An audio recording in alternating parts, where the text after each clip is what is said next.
Hai, assalamualaikum. Ketemu lagi di Nono Yarno Channel.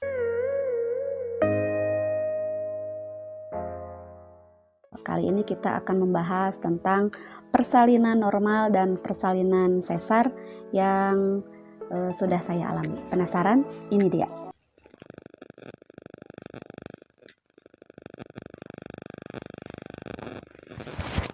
Lagi ngapain, Bu? Ini ya, lucu tuh lihat. Dehusna, Teh Ana, lagi bayi nih Dehusna. Sekarang nggak kerasa. Udah gede ya? Besok tanggal 5, 3 tahun. Oh iya, ulang tahun ya. 5 Mei, Gimana alhamdulillah. ulang tahunnya? Mau beli apa?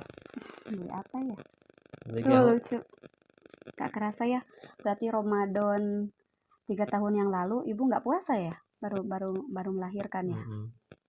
Dan kenangan yang paling mengesankan dan tidak akan terlupakan pokoknya melahirkan oleh Dehusna, putra kedua kami, dengan operasi sesar ya.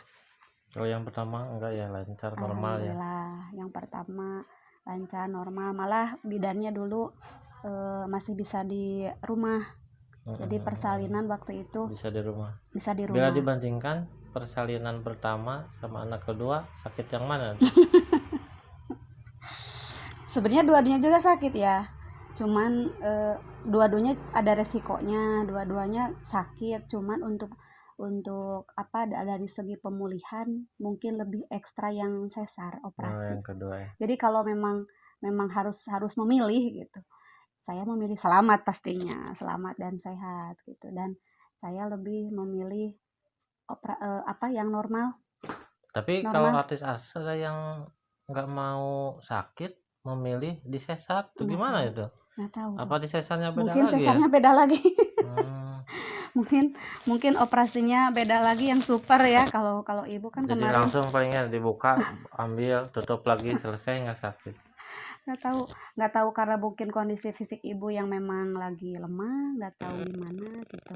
Jadi setelah operasi ya gitu, prosesnya lama sekali untuk sembuhnya, sakitnya. Tapi kalau dibandingkan orang lain lebih baik sih, cepat kering, Alhamdulillah ya. lukanya cepat kering, nggak berdarah lagi.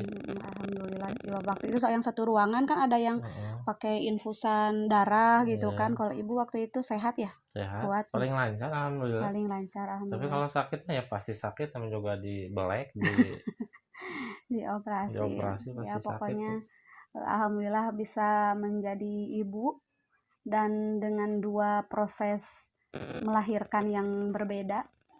Satu normal, pernah mencoba, sesar pun pernah mencoba gitu. Jadi kalau misalkan nanti ada ibu-ibu hamil yang mungkin mau siap-siap untuk proses kelahirannya, boleh share bagaimana gitu. Tapi ya kendalanya itu waktu sama Dehusna, kehamilannya ya yang repot sekali dari awal. Kalau dibandingkan dengan kehamilan anak ke-1, lebih repot kedua? Justru repot kedua anehnya. Dikirainnya udah berpengalaman jadi biasa. Betul. Ibu ngiranya, oh udah berarti anak kedua mungkin lebih udah terbiasa gitu, udah mengalami, insya Allah lebih enjoy, lebih mudah. Tapi kok anak yang kedua kami dari mulai kehamilan sampai lahiran, subhanallah, penuh perjuangan sekali ya. Dan ini terima kasih untuk Pak suami yang selalu menyemangati, selalu mendukung, karena memang butuh sekali motivasi. Jadi penyemangat. Jadi untuk ibu hamil itu butuh sekali dukungan dari orang-orang yang terdekat. Ayah masih ingat ke waktu 37 minggu kan, Dehusna itu lahir di minggu ke-38. Nah, ketika di minggu ke-37 ibu maksa banget pingin disesar di rumah sakit swasta. Dan mama pun mendukung ya kan. Ya udah, berangkat gitu ya ke rumah sakit swasta, mau kemana gitu.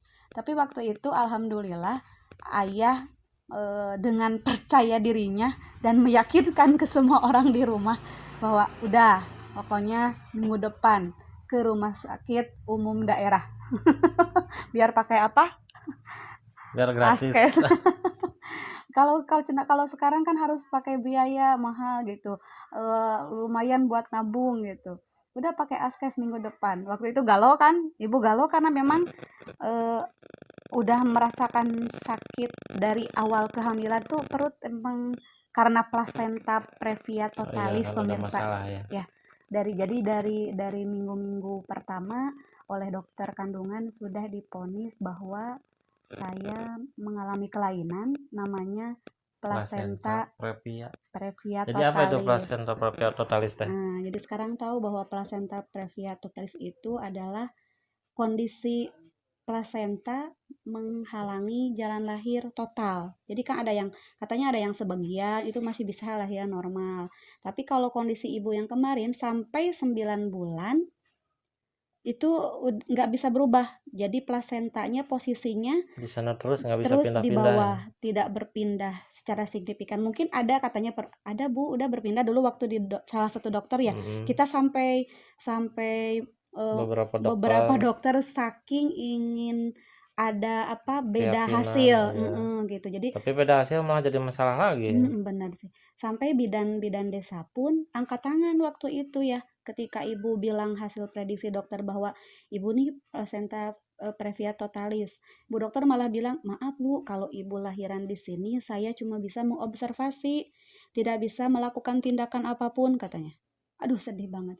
Ibu kan pingin normal lagi waktu itu. Pokoknya bisa-bisa mungkin pingin normal.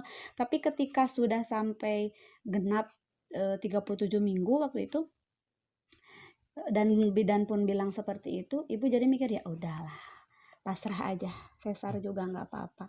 Ya karena bidan pun tidak mau ambil resiko mungkin, Iya, takut pendarahan ya katanya ya.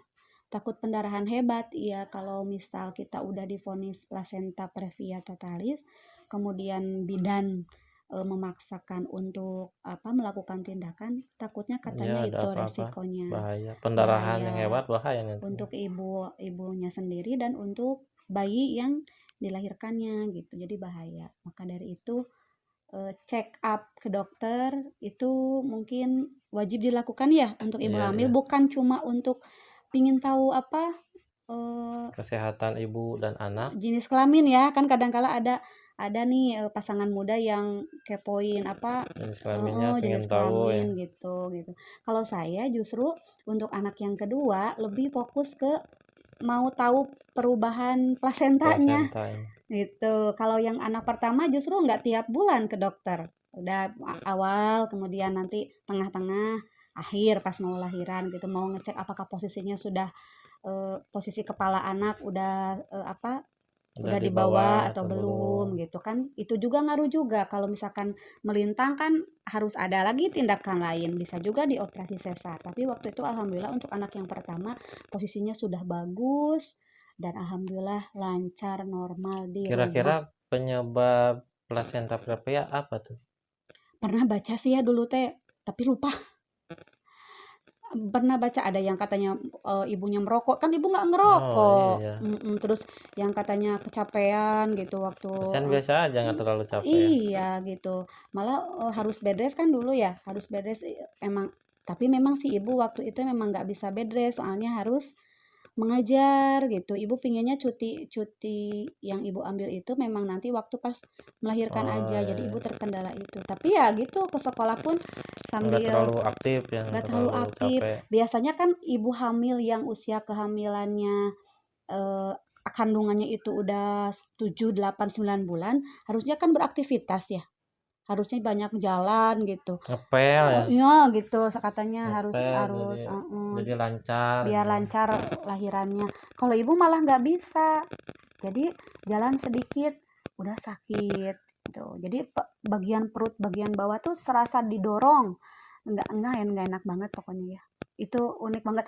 Mau dibilang manja silahkan sama Pak suami saat itu. Mau dibilang apa gitu males-malesan, monggo. Tapi anehnya pas ke dokter disuruh operasinya malah ditunda lagi ya. Nah, itu Kayaknya sengaja itu mau ngerjain ya waktu itu ya pemirsa. Waktu itu pas kami udah bawa persiapan kan ya, udah pokoknya ini 38 minggu. yuk kita ke dokter gitu. Siap-siap kan kata dokter minggu depan gitu. Udah ke dokter, masuk ke ruangan dokter, dokternya malah nyeletuk, minggu depan ya. Aduh. Tapi Pingin untung bisa sekarang dok. langsung ya, langsung. Pingin sekarang dok, pokoknya udah nggak kuat. Dokter sama suster yang ada di ruangan itu langsung ketawa. Si ibu, emang tanda kehamilan mah kayak gitu. Tapi deh, ibu yang ngerasain ya. Sakitnya beda banget. Jadi dari 1 sampai 9 bulan tuh beda banget dengan anak yang pertama. Sakitnya dari awal kehamilan. Dari awal kehamilan, betul. Beda kalau plasenta previa-totalis mungkin begitu ya. Mungkin nggak tahu pemirsa yang pernah mengalami plasenta previa-totalis, apakah kehamilannya begitu juga atau cuma lahirannya yang sesar aja gitu. Ya, Ya mungkin bagaimana? bagi pemirsa yang mempunyai pengalaman yang sama dengan istri saya bisa share di bawah, di komen, dan subscribe, like, jangan lupa ya. Iya. Mungkin begitu saja. Ya. Terima kasih sudah menonton. Wassalamualaikum warahmatullahi wabarakatuh. Waalaikumsalam. Ya.